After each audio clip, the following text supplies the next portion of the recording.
Hello students, welcome to my class. आज हम exercise 8.1 का क्वेश्चन नंबर 5 करेंगे। क्या है क्वेश्चन नंबर 5 में? Show that if diagonals of a quadrilateral are equal and bisect each other at right angles then it's a square. उन्होंने कहा है कि अगर किसी क्वाड्रिलेटरल में डायगोनल्स इक्वल हैं और एक दूसरे को 90 डिग्री पर बाइसेक्ट करते हैं तो वो एक स्क्वायर होगा। यानी कि आपको एक क्वाड्रिलेटरल बनाना है बट प्रूव करना है क्या? स्क्वायर। तो हम क्या करेंगे? ड्रॉ स्क्वायर ही करेंगे, बट हम लिखेंगे कि ये एक क्वाड्रिलेटरल है। सपोज ये नाम लिख लेते हैं ABCD। ठीक है, तो आप सबसे पहले गिवन में लिखेंगे कि ABCD is a square, sorry ABCD is a quadrilateral, क्योंकि यहाँ पे लिखा हुआ है कि क्वाड्रिलेटरल में डायगोनल्स इक्वल है। तो क्वाड्रिलेटरल और उसमें डायगोनल्स इक्वल है, तो डायगोनल्स कौन से होते हैं? ये वाला, एक ये और दूसरा ये वाला। यानी इसमें दिया हुआ है AC इक्वल्स टू BD। ये डायगोनल है AC and this is BD। तो ये दोनों इक्वल गिवन है। और क्या गिवन है कि they bisect each other at right angles. Bisect यानी बराबर पार्ट्स में डिवाइड करते। ये लाइन थोड़ी सीधी नहीं है, I should use a scale. ये नाउ इट्स ओके।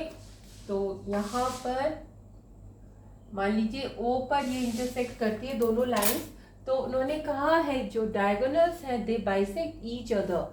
तो बाइसेक्ट का मतलब ये वाला पार्ट इसके इक्वल है और ये वाला पार्ट इसके इक्वल है। ठीक है, और बाइसेक्ट जो होते हैं वो राइट एंगल्स पे होते हैं। यानी कि ये जो एंगल्स हैं ये चारों के चारों 90 डिग्री के एंगल्स है। तो 90 डिग्री का जो एंगल है वो इस तरह से शो होता है, तो उस तरह से भी हम शो कर सकते हैं। जरूरी नहीं है, need not to write 90 degree. तो इतना आपको पता है, यानी कि आपको पता है यहाँ पर कि OA जो है वो OC के बराबर है एंड OB जो है वो OD के बराबर है। यानी कि OA equals to OC, OB equals to OD। इतना सब कुछ आपको पता है। तो प्रूव क्या करना है? प्रूव करना है कि ये एक स्क्वायर है। अब स्क्वायर की प्रॉपर्टीज़ क्या होती हैं? स्क्वायर की प्रॉपर्टीज़ होती हैं कि इसकी जो चारों साइड्स है वो इक्वल होती हैं। दूसरा, इसका जो ईच एंड एवरी एंगल है वो क्या होता है? 90 डिग्री का होता है। तो स्क्वायर में हर एक एंगल 90 डिग्री का होता है और साइड्स इक्वल होती है। तो यही हमें प्रूव करना है। तो सबसे पहले हमें, तो यहाँ लिख लीजिए टू प्रूफ। आपको प्रूफ क्या करना है? ABCD is a square. और आप लिख सकते हैं कि स्क्वायर प्रूफ करने के लिए आपको प्रूफ करना पड़ेगा AB means this one, AB equals to CD equals to BC equals to AD means all four sides are equal to each other. एक तो ये प्रूव करना पड़ेगा। दूसरा, आपको प्रूव करना पड़ेगा कि angle A equals to angle B equals to angle C equals to angle D equals to 90 degree. ठीक है, क्लियर? यानी कि स्क्वायर प्रूव करने के लिए चारों साइड्स इक्वल प्रूव करिए और उनका जो एंगल्स है हर एक एंगल वो 90 डिग्री आपको प्रूव करना। ठीक है, तो हम पहले स्टार्ट करते हैं कि साइड्स कैसे इक्वल प्रूव करेंगे। साइड इक्वल प्रूव करने के लिए इस साइड से जो रिलेटेड ट्रायंगल होता है उसको लेते हैं। चाहे इसको लीजिए और इसको लीजिए तो ये दोनों इक्वल प्रूव हो जाएंगे। तो पहले इन दोनों को ले लेते हैं। ठीक है, तो इसको और इसको हम क्या करेंगे? कॉन्ग्रुएंट प्रूफ करेंगे। तो यहां पर लिखेंगे प्रूफ। प्रूफ में in triangle AOB and triangle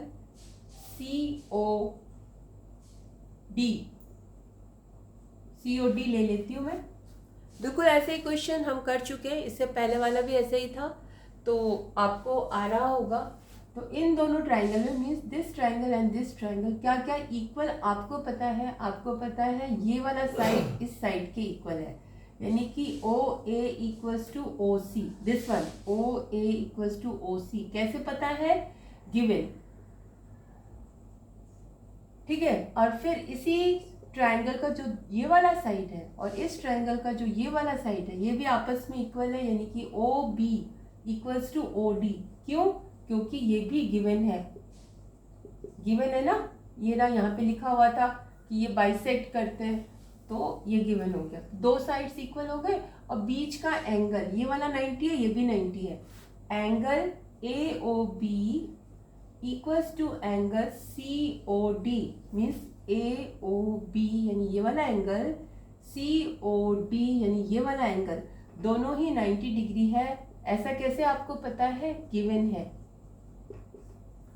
यानी कि जो भी इंफॉर्मेशन आप लिखते हैं कि ये इसके इक्वल है तो आपको रीज़न लिखना पड़ेगा कि from which source you have got this information. तो अगर रीज़न पता है तो you will write reason, but if this is given to you in the question you will write given. Okay, so now 3 parts equal हो गए हैं, 3 corresponding parts इसके 3 corresponding parts के इक्वल हो गए हैं। देयरफॉर जो ट्राइंगल है A O B, it will be congruent to triangle COD। तो ये ट्राइंगल इस ट्राइंगल के कॉन्ग्रुएंट हो गया। हम कॉन्ग्रुएंट क्यों प्रूव कर रहे थे, कहीं ऐसा तो नहीं कॉन्ग्रुएंट प्रूव करते करते आप एम ही भूल जाओ। हम कॉन्ग्रुएंट प्रूव कर रहे थे साइड्स को इक्वल प्रूव करने के लिए, यानी ये वाला साइड इसके इक्वल प्रूव करने के लिए। जब ये दोनों कॉन्ग्रुएंट प्रूव हो जाएंगे तो इस ट्राइंगल का हर एक पार्ट इस ट्राइंगल के हर एक पार्ट के इक्वल होगा, कॉरेस्पॉन्डिंग पार्ट के। तो उसका लाभ लेते हुए हम बताएंगे कि ए बी और सी डी क्या हो जाएंगे, बराबर। Therefore AB equals to CD. Why? Because they are the corresponding parts of congruent triangles. Done? तो this side इस साइड के इक्वल हो गया, ठीक है। अब आप देखेंगे कि आपको तो चारों साइड्स इक्वल प्रूव करनी है। अब ये साइड्स इसके इक्वल हो गया, लेकिन क्या ये वाला साइड इसके इक्वल है, तो इस साइड को इसके इक्वल प्रूव करने के लिए हमें फिर से ये ट्राइंगल लेना पड़ेगा, बट अब की बार इस साइड के बराबर इक्वल करने के लिए इस साइड से रिलेटेड इस ट्राइंगल को लेना पड़ेगा, यानी इन दोनों ट्राइंगल्स को हमें कॉन्ग्रुएंट प्रूव करना है, ठीक है। तो चलते हैं नेक्स्ट स्टेप की तरफ। यहाँ पर मैंने रब कर दिया है और यहाँ लेंगे कि in triangle A O B and triangle ये वाला कौन सा, सी ओ बी, सी ओ बी क्या क्या इक्वल पता है इन दोनों में। इन दोनों में हमें साइड से इक्वल पता है, क्योंकि ये दोनों बाइसेक्ट हो रहे थे तो ये वाला साइड इसके इक्वल हो जाएगा। तो क्या है वो, ओ ए इक्वल्स टू ओ सी, इस ट्राइंगल का ये वाला साइड और इस ट्राइंगल का ये वाला साइड, ये दोनों इक्वल है। कैसे, गिवन है, क्योंकि ओ इसको बाइसेक्ट करता है, ठीक है। और फिर अब इस ट्राइंगल की दूसरी साइड ये वाली है और इस ट्राइंगल की दूसरी साइड ये है, तो दोनों की एक ही साइड है, यानी कि OB इक्वल्स टू OB या BO लिख दो, एक ही बात है, तो वो गिवन है। OB equals to OB। Done, दो साइड्स इक्वल हो गए। अब इसमें जो तीसरा क्या है, वो एंगल है दोनों साइड के बीच का एंगल। अच्छा, हमने यहाँ पे रीजन नहीं लिखा कि ये दोनों कॉन्ग्रुएंट कौन से रूल के अकॉर्डिंग हुए हैं, दैट इज SAS रूल, यानी कि 2 साइड्स एंड इंक्लूडेड एंगल। तो यहाँ पर आप लिखेंगे 2 साइड्स तो आपने दिखा दिया, अब इंक्लूडेड एंगल इसमें भी आ रहा है, यानी angle AOB is equal to angle COB, means this angle is equal to this angle, this angle is equal to this angle, ठीक है। तो therefore इसमें भी लिखेंगे because this one is given, कि ये दोनों इक्वल हैं। ओ यहाँ पर लिखेंगे ये दोनों ही 90 डिग्री के हैं और ये गिवन है। Done. Therefore, triangle AOB is congruent to triangle COB. Triangles congruent prove हो गए। तो जो हमारा मेन एम था कि हमें बाकी दोनों इधर वाली साइड्स भी इक्वल प्रूव करनी है, वो हमारा एम कंप्लीट होता है। तो हम लिखेंगे therefore AB will be equal to BC by corresponding parts of congruent triangles। हो गया। तो इस तरह से आपने देखा कि ये इसके इक्वल हो गया और ये इसके इक्वल हो गया। सिमिलरली आप इसको और इसको जब आप लेंगे, है ना, इसको और इसको आप लेंगे तो ये वाला साइड इसके इक्वल हो जाएगा, या फिर इन दोनों को लीजिए तो ये इसके इक्वल हो जाएगा। तो आप सिमिलरली करके भी दिखा सकते हैं। सिमिलरली वी कैन प्रूव, या फिर आप दिखा दीजिए we can prove BC equals to AD। ठीक है। अब देखिए AB इसके इक्वल था, AD इसके इक्वल है, तो BC इसके इक्वल आप प्रूव कर सकते हैं। या फिर आप ऐसा भी कर सकते हैं, जब आपके पास ये हो जाता है तो आप ये वाला ट्रायंगल इस ट्रायंगल के क्या था, कॉन्ग्रुएंट था, है ना। तो आप लिखेंगे since triangle AOB is congruent to triangle COD। तो जो ये वाला एंगल है, कौन सा वाला एंगल, ये वाला एंगल, इधर वाला लीजिए, ये वाला जो एंगल है वो इस एंगल के क्या हो जाएगा, इक्वल हो जाएगा। तो angle ABO is equal to angle CDO। क्यों? क्योंकि ये भी corresponding parts of congruent triangles हैं। ठीक है। तो जब ये वाला एंगल इसके इक्वल हो गया तो आप ध्यान से देखें तो ये कैसा एंगल बना रहे हैं, ये बना रहे हैं ऑल्टरनेट इंटीरियर एंगल्स। तो ये दोनों जो लाइंस है वो क्या हो जाएंगे, पैरेलल हो जाएंगी। तो आप लिखेंगे since interior alternate angles are equal, therefore AB will be parallel to CD। AB और CD ये क्या हो जाएंगे, पैरेलल हो जाएंगे। और ये दोनों इक्वल भी प्रूव हो चुके थे। AB equals to CD also, AB equals to CD also। तो इससे क्या होगा, जब दो लाइंस पैरेलल होती है ना और इक्वल होती है तो उनको मिलाने वाली जो साइड्स होती है वो भी पैरेलल और इक्वल होती है।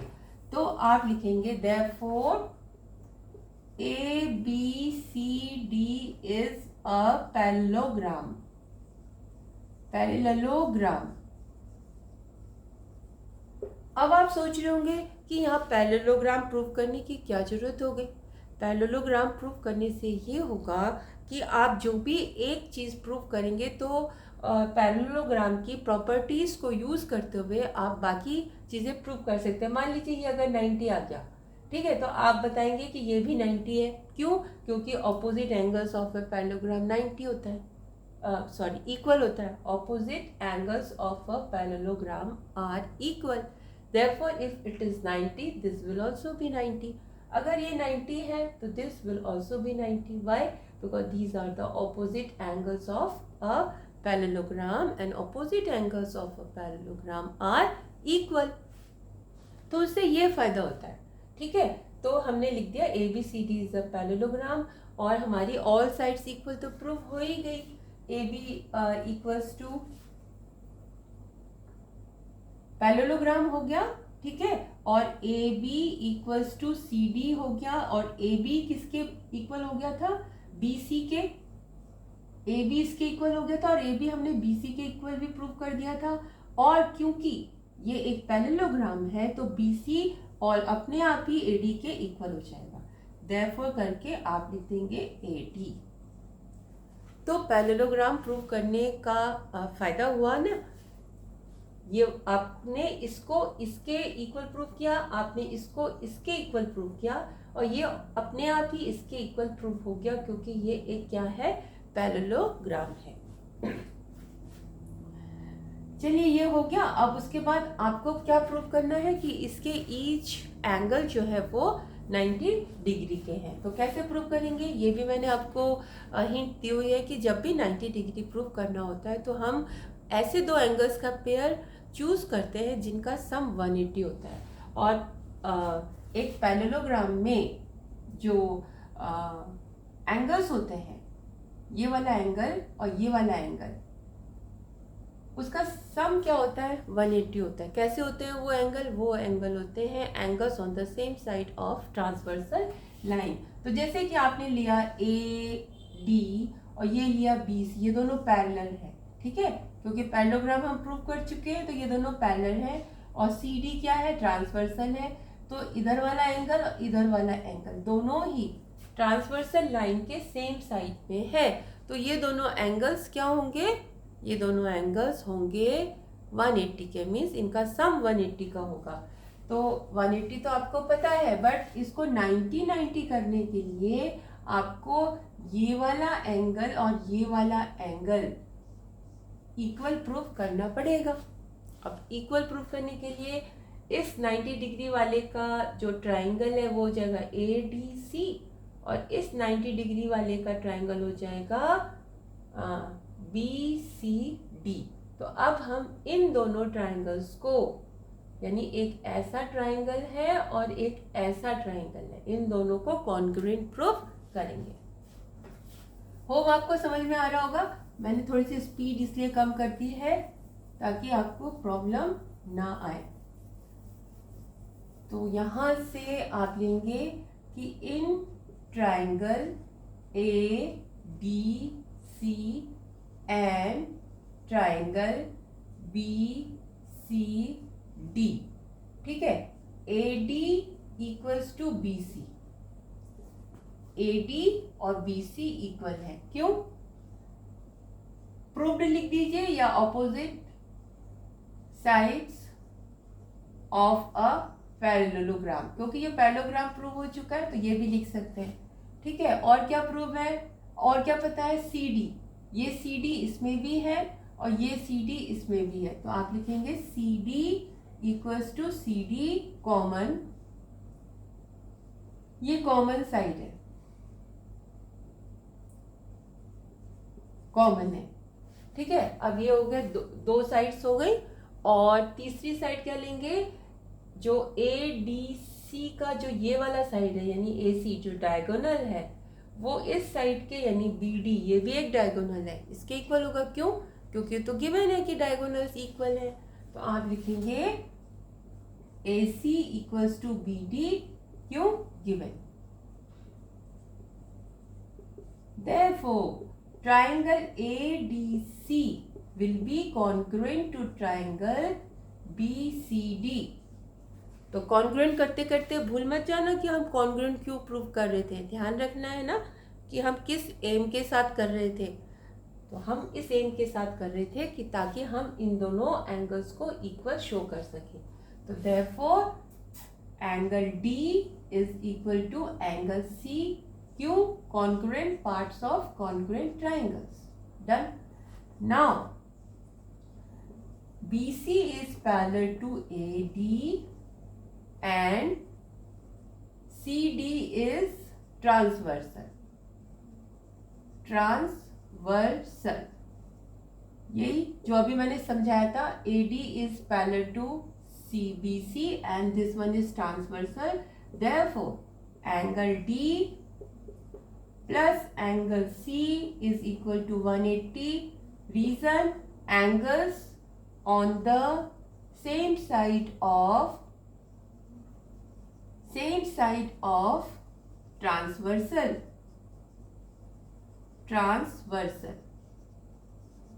ठीक है। But angle D and angle C बराबर है, ये हम प्रूव कर चुके हैं। देयरफॉर एंगल D और एंगल C को दोनों को ही बराबर बराबर मिल जाएगा, यानी 90 डिग्री मिल जाएगा। ये 90 हो गया, ये 90 हो गया। अब इसका ऑपोजिट एंगल कौन है? बी, और इसका ऑपोजिट एंगल कौन है? A. Therefore angle B will be 90 और एंगल ए विल बी 90। क्यों? यहाँ पे लिखेंगे opposite angles of a parallelogram are equal. तो इसको और अच्छे से लिख सकते हैं, angle B equals to angle D, therefore it will be 90 and angle A will be equal to angle C, therefore angle A will also be 90। तो आपका अल्टीमेटली क्या प्रूव हो गया कि AB, therefore ABCD is a square। हो गया prove. तो कोई टफ नहीं था, बस आपको ध्यान रखना है कि किसी को स्क्वायर प्रूव करना या कुछ भी प्रूव करना तो उसकी प्रॉपर्टीज़ को दिमाग में लाइए कि क्या वो प्रॉपर्टीज़ इसमें ऑलरेडी पता है आपको। अगर दो मेन प्रॉपर्टीज़ में से एक प्रॉपर्टी पता है तो दूसरी प्रॉपर्टी प्रूव कर दीजिए। बट इसमें तो हमें कोई भी एक भी प्रॉपर्टी नहीं पता थी कि इसकी चारों साइड्स स्क्वायर में 4 साइड्स इक्वल होता है, इसमें नहीं पता चल रहा था, तो इसीलिए 4 साइड्स भी इक्वल प्रूव करनी पड़ी। दूसरा, ये इस स्क्वायर की जो each and every angle 90 degree का होता है ये भी नहीं पता पड़ रहा था, तो वो हमें इक्वल प्रूफ करना पड़ा। और साइड इक्वल प्रूफ करने के लिए हमने साइड से रिलेटेड ट्रायंगल्स को कॉन्ग्रुएंट प्रूफ किया, फिर हमने साइड्स प्रूफ कर दी, फिर हमने इसको इस साइड के इक्वल प्रूफ करने के लिए ये ट्रायंगल्स कॉन्ग्रुएंट प्रूफ किया, तो ये ट्रायंगल्स इक्वल प्रूफ हो गई। फिर हमने इसको पैरेललोग्राम शो करने के लिए, ताकि उस पैरेललोग्राम की प्रॉपर्टीज से हमें हेल्प मिले, हमने ऑल्टरनेट एंगल्स को दिखाया, क्योंकि वो वैसे ही कॉन्ग्रुएंट प्रूफ ही हो चुके थे ये दोनों। तो इस एंगल और इस एंगल को इक्वल प्रूफ करते हुए हमने बताया कि ये दोनों इक्वल तो थे ही, प्रूफ कर दिया था, बट ये दोनों पैरेलल भी हुए। तो ये दोनों इक्वल एंड पैरेलल होने से ऑटोमेटिकली ये जो BC और AD है ये भी इक्वल एंड पैरेलल हो जाएंगे, तो ये ABCD एक पैरेललोग्राम बन जाएगा। ठीक है, इतना तो समझ में आ गया। फिर 90 डिग्री प्रूव करने के लिए आपको क्लू क्या दिया हुआ था कि ऐसे सम को ढूंढते हैं दो एंगल्स का जो कि आपको पता है। तो हमें पैरेललोग्राम में हमें पता है कि जो ट्रांसवर्सल के सेम साइड में जो दो एंगल्स होते हैं उनका सम 180 होता है। तो हमने उन्हीं दो एंगल्स को लेते हुए हमने दोनों ट्रायंगल्स को फिर से लेके उन एंगल्स को इक्वल प्रूफ किया और 90-90 में डिवाइड कर दिया। और आपको समझ में आ रहा होगा, अगर आ रहा है तो प्लीज़ प्लीज़ प्लीज़ मेरे चैनल को सब्सक्राइब कीजिए, लाइक कीजिए और शेयर कीजिए। Thank you.